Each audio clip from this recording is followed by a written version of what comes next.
Good morning guys, it's going to be another hot one, wall to wall, blue sky, amazing weather we're having just now. Anyway, previous video I mentioned we'd had some very strong gales, 45-mile-an-hour winds, and it actually blown this tin sheet off my water collection structure, so I just need to fix that back on, get that done now. That's better. Just put some small self-tappers in, so that should do the job now. Because it's actually surprising how much that small structure, how much water, when we do get rain,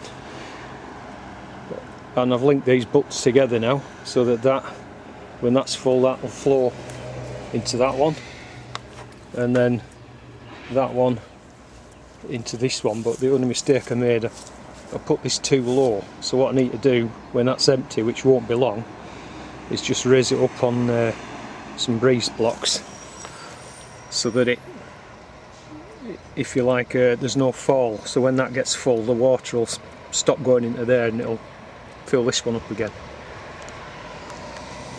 But yeah, it shouldn't be long now before that's empty. The rate we've got a dry spell again. So mentioning those strong winds, it did quite a bit of damage to the gooseberries. I don't know if you can make that out, but it snapped a lot of these new growths. You can see them all there lying on the floor.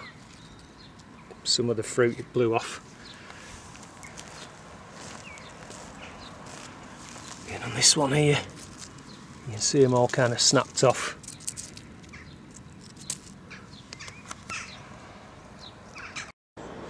And on this row here, it seems to have particularly been strong on this side. I've picked a load of it up now, but again there, see where it's, but there was probably 2 dozen or so branches right along this row that have been snapped by that wind. So while I'm here, I've got my second coddling moth trap to put up, so I'll get on, do that now. So there it is. You can see the pheromone insert in there, sticky trap. I actually caught 3 moths already in the one I put up last night up at home there. Show you those later on.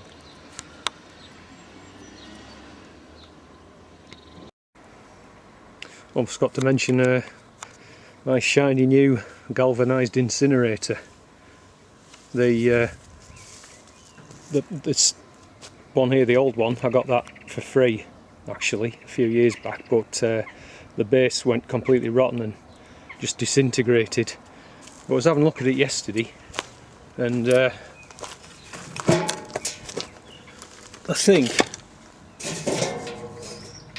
all I need to do is, if I can find a piece of, you know, mesh or something, I could probably cut it with a grinder or something just to fit, and it'll sit on there so I can still use it. So then it'll be woody 2 burners. So yeah, if you're a pest and you're thinking of coming onto my orchard,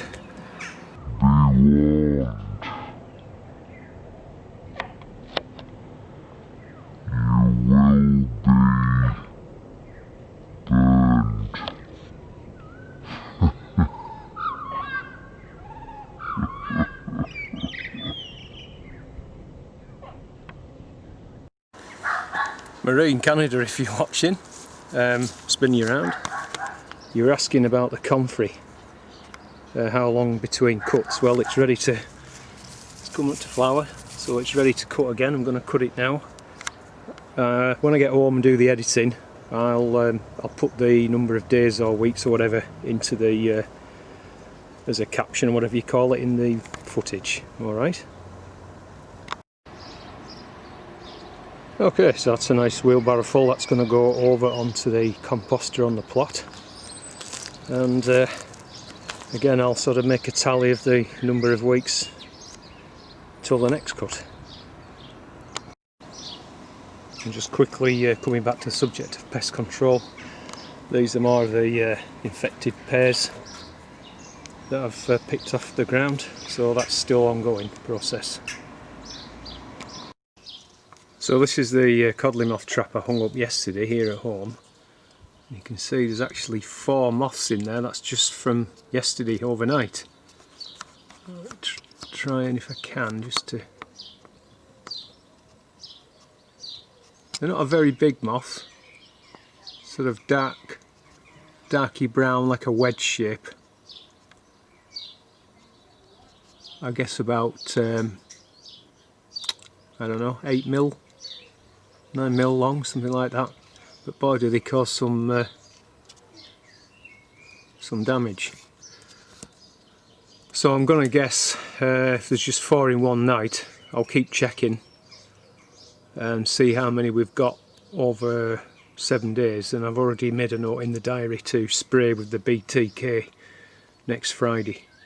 So I'll keep you updated on that. Sorry. And as I was looking at the trap, I just happened to look down at one of our tree lilies there. Good job I did. Here's our old friend, scarlet lily beetle. I know the wife's been picking them off.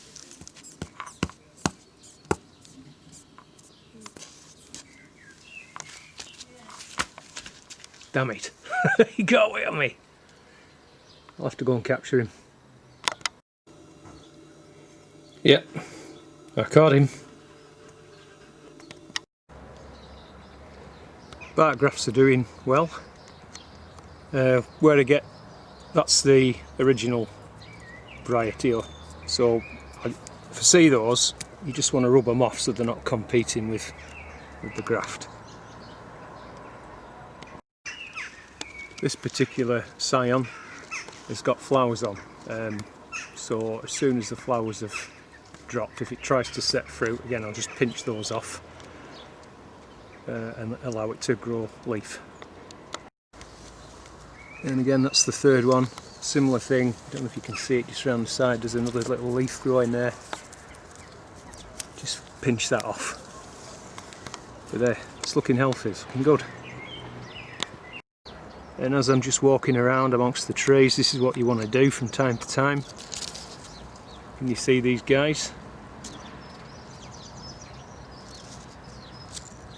So that's another kind of looper caterpillar, and you can see that what it's going to do, it spins this kind of web like a cocoon, and it's just sat in there having a whale of a time munching the foliage. And if, you know, obviously I hadn't picked that up, they'll just move. And you can see there's another bit down here. So potentially if you get a bad infestation, they can defoliate the whole tree. So I don't need to tell you where these lot are going.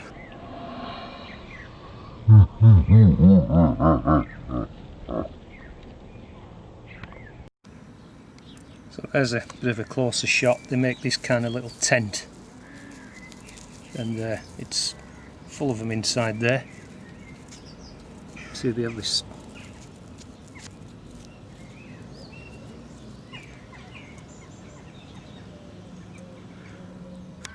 so yeah,